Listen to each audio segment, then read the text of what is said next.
तो हम लोग विभव वाला जो पार्ट पढ़ रहे थे उसके आगे का देखेंगे हम क्या है उसमें। तो विभव में हम लोग पढ़ चुके थे विभव क्या होता है, विभवांतर क्या होता है। ठीक है, उसके बाद हमने पढ़ा था एकल बिंदु आवेश के कारण विभव जो बी बराबर 1/4 पाई एप्सिलॉन 0 और क्यू बटे आर आया था। तो अब हम लोग देखने वाले हैं स्थिर वैद्युत स्थितिज ऊर्जा क्या होती है। तो हमारा अगला टॉपिक है, उसका नाम है स्थिर वैद्युत स्थितिज ऊर्जा। ध्यान समझेंगे, बहुत आसान टॉपिक है, कोई बहुत ज्यादा कोई दिक्कत नहीं। आवेश आप जानते ही हैं, आवेश क्या होते हैं।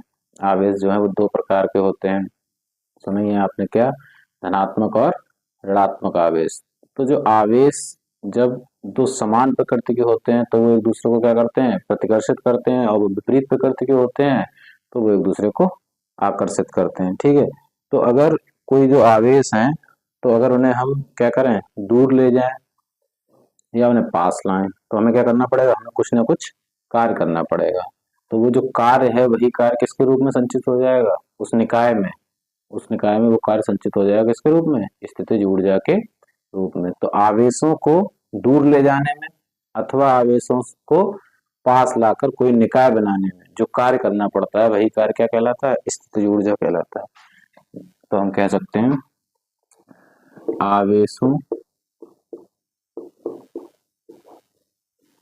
को पास लाकर या एक दूसरे से दूर ले जाकर जो निकाय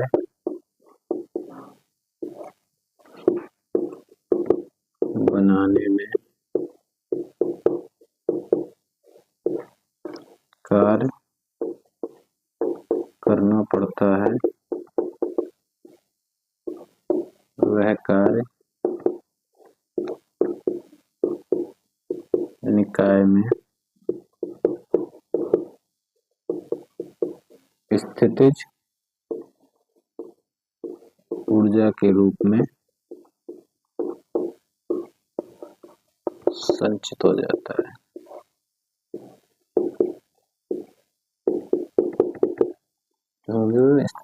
तो आवेशों को पास पास लाकर कोई निकाय बनाने में जो कार्य करना पड़े या आवेशों को दूर ले जाने में जो कार्य करना पड़े तो वो किसके रूप में संचित होता है उस निकाय में, वैद्युत स्थितिज ऊर्जा के रूप में। ठीक, अब होती क्या है वैद्युत स्थितिज ऊर्जा, इसका निगमन कैसे करेंगे सूत्र का देखें, इस परिभाषा को नोट कर लेंगे। ठीक, उसके बाद देखें क्या है।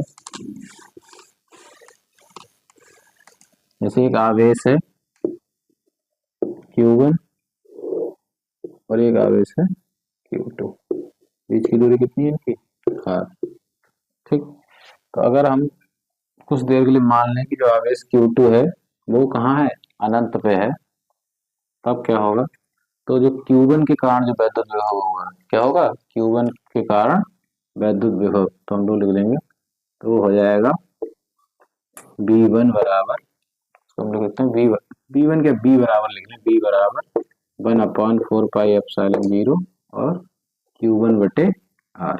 ठीक, अब आवेश Q2 को विभव की परिभाषा क्या कहती है, विभव की परिभाषा के अनुसार अगर Q2 आवेश को हम क्या करें, Q2 को हम लेके आए कहाँ तक, यहाँ तक लेके आए इस बिंदु तक, तो हमें कितना कार्य करना पड़ेगा, तो वो कार्य कितना होगा, तो वो कार्य होगा W बराबर विभव गुणा जो आवेश होगा वही आवेश तो होगा। तो ये विभव जो है समीकरण एक डालें, विभव का मान रखते हैं यहाँ पे, तो क्या हो जाएगा 1/4 पाई एप्सिलॉन 0 इंटू Q1 बटे R इंटू कौन है Q2, ये तो विभव की वैल्यू हो गई। तो मल्टीप्लाई कर दो तो क्या बन जाएगा, W बराबर 1/4 pi epsilon 0 into Q1 Q2 upon R। ठीक, जो कार्य होता है वही ऊर्जा के रूप में संचित हो जाता है, तो U बराबर W कह सकते हैं, U मतलब स्थिति ऊर्जा, तो W वैल्यू कितनी है 1/4 पाई एप्सिलॉन 0 Q1 Q2/R। तो ये क्या प्राप्त होगी हमें, ये प्राप्त होगी हमें स्थितिज ऊर्जा। तो इसमें ज्यादा आपको कोई जैसे निगमन में थ्योरी लिखनी हो तो आप लिख देंगे एक +Q1 आवेश है और जो कि जिससे R दूरी पर एक Q2 आवेश है, जो एक क्या बना रहे हैं, इनको एक निकाय बना रहे हैं, इनकी स्थिति ऊर्जा हमें ज्ञात करनी है। तो पहले विभव निकाल लेंगे, फिर विभव परिभाषा से क्या निकाल लेंगे, कार्य निकाल लेंगे, बी की वैल्यू रख देंगे, क्या प्राप्त हो जाएगा, W प्राप्त हो जाएगा। ठीक, अब स्थिति ऊर्जा में नोट करें। इसके बाद देखिए स्थिति ऊर्जा में कुछ पॉइंट है जो हमें याद रखने हैं, क्या इन पे सवाल पूछे जाते हैं। वो ये है कि स्थिति ऊर्जा का मान कब घटता है और कब बढ़ जाता है। तो ये नोट कर लेंगे, कहीं पर नोट डाउन कर लेंगे ये पॉइंट कौन कौन से हैं। जैसे अगर आवेश समान प्रकृति का हो, आवेश समान प्रकृति के हो, अर्थात क्या मतलब है समान प्रकृति हो, अर्थात या तो दोनों ही प्लस हो या दोनों नेगेटिव हो। आवेश समान प्रकृति में इसका क्या मतलब है, या तो दोनों प्लस हो या दोनों माइनस हो। तब विद्युत स्थिति ऊर्जा क्या होगी, घटेगी या बढ़ेगी, वैद्युत तब वैद्युत स्थितिज ऊर्जा का मान क्या होगा, बढ़ जाएगा घट जाएगा। देखो विपरीत जब समान प्रकृति के आवेश होंगे तो वो एक दूसरे को क्या कर रहे होंगे, प्रतिकर्षित कर रहे होंगे, एक दूसरे को प्रतिकर्षित कर रहे होंगे, और उन्हें हम क्या करेंगे, हम निकाय बनाने के लिए हमें उनपे पास लाने के लिए हमें क्या करना पड़ेगा, कार्य करना पड़ेगा। जब कार्य करना पड़ेगा तो वैद्युत ऊर्जा क्या हो जाएगी, बढ़ जाएगी। तो ऊर्जा का मान बढ़ जाएगा।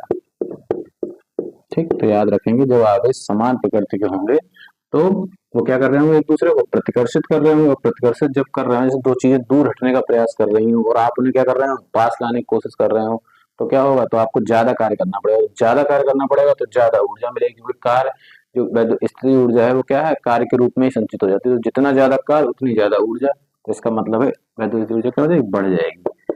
ठीक, सेकंड पॉइंट देखिए क्या है, अगर आवेश विपरीत प्रकृति के हो, आवेश विपरीत प्रकृति के हो, विपरीत प्रकृति के हो, तब क्या होगा, जब आवेश विपरीत प्रकृति के होंगे, जैसे एक प्लस का हो और एक माइनस का हो, उन्हें पास लाया जाए तो यू का मान क्या हो जाएगा, कम हो जाएगा। कैसा हो जाएगा, कम या ऋणात्मक प्राप्त होगा, कह सकते हैं। जब आवेश विपरीत प्रकृति के हो तब स्थितिज ऊर्जा का मान घट जाएगा। घट क्यों घट जाएगा, अब एक प्लस है और एक माइनस है, इसका मतलब है कि दोनों एक दूसरे को आकर्षित कर रहे हैं, और आकर्षित कर रहे हैं तो पास आने की तो वैसे ही कोशिश कर रहे हैं, आप उन्हें और पास ला रहे हैं, तो काम कैसा करना पड़ेगा, कम करना पड़ेगा कार्य। तो इसलिए स्थितिज ऊर्जा कैसे प्राप्त होगी, कम प्राप्त होगी। ठीक, अब इनको क्वेश्चन कैसा आता है देखिए, ये नोट कर लेंगे, क्वेश्चन कैसा आता है देखा।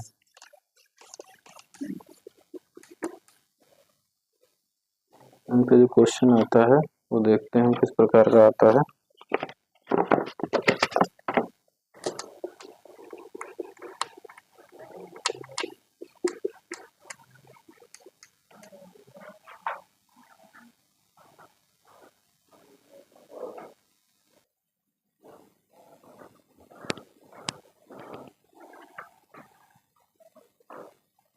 तो इस पे देखो क्वेश्चन कैसे आते हैं स्थिति ऊर्जा पे, जो हमने अभी पढ़ा कि आवेश समान प्रकृति के होंगे तो स्थिति ऊर्जा बढ़ जाएगी, और विपरीत प्रकृति के होंगे तो घट जाएगी। तो इस पे देखो क्वेश्चन पूछा गया है पेपर में कि एक प्रोटॉन को दूसरे प्रोटॉन की ओर लाने पर निकाय की वैद्युत स्थिति ऊर्जा में क्या परिवर्तन होता है। एक प्रोटॉन को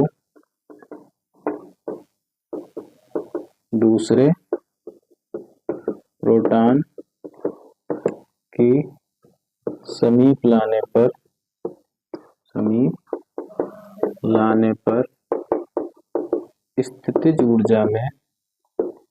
स्थितिज ऊर्जा में क्या परिवर्तन होता है, क्या परिवर्तन होता है।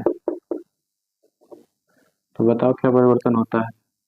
देखो एक प्रोटॉन है और एक और प्रोटॉन है, दोनों प्रोटॉन है, तो दोनों प्रोटॉन प्रोटॉन है, इसका मतलब समान प्रकृति के हैं। तो जब पास लाए जाएंगे तो एक दूसरे को क्या कर रहे होंगे, ये दोनों एक दूसरे को प्रतिकर्षित कर रहे होंगे। और जब प्रतिकर्षित कर रहे होंगे तो हमें क्या करना पड़ेगा, हमें अधिक कार्य करना पड़ेगा इनको पास लाने। इसका मतलब है, इसका आंसर क्या हो जाएगा, इसका मतलब है स्थितिज ऊर्जा बढ़ जाएगी, स्थितिज ऊर्जा बढ़ जाएगी। समझ में आई बात? दोनों ही प्रोटॉन है तो उनको जब पास लाया जाएगा तो वो क्या कर रहे होंगे, एक दूसरे को प्रतिकर्षित कर रहे होंगे, तो हमें लगाना पड़ेगा क्या, अधिक कार्य करना पड़ेगा, अधिक फोर्स लगाना पड़ेगा। तो इसका मतलब है कि इससे ऊर्जा क्या हो जाएगी, बढ़ जाएगी। ठीक। एक है, यदि एक प्रोटॉन व एक इलेक्ट्रॉन को समीप लाया जाए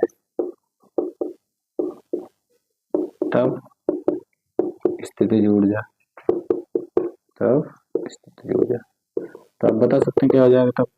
अब एक प्रोटॉन है, प्रोटॉन पॉजिटिव होता है, एक इलेक्ट्रॉन है, एक इलेक्ट्रॉन निगेटिव होता है। क्या कर रहे होंगे, एक दूसरे को आकर्षित कर रहे होंगे, आकर्षित कर रहे होंगे तो स्थितिज ऊर्जा क्या हो जाएगी, कम हो जाएगी, घट जाएगी। क्यों? क्योंकि कम कार्य करना पड़ेगा, बहुत ज्यादा कार्य नहीं करना पड़ेगा, तो इसलिए स्थितिज ऊर्जा क्या हो जाएगी, कम हो जाएगी। आगे देखें फिर क्या है इसके बाद।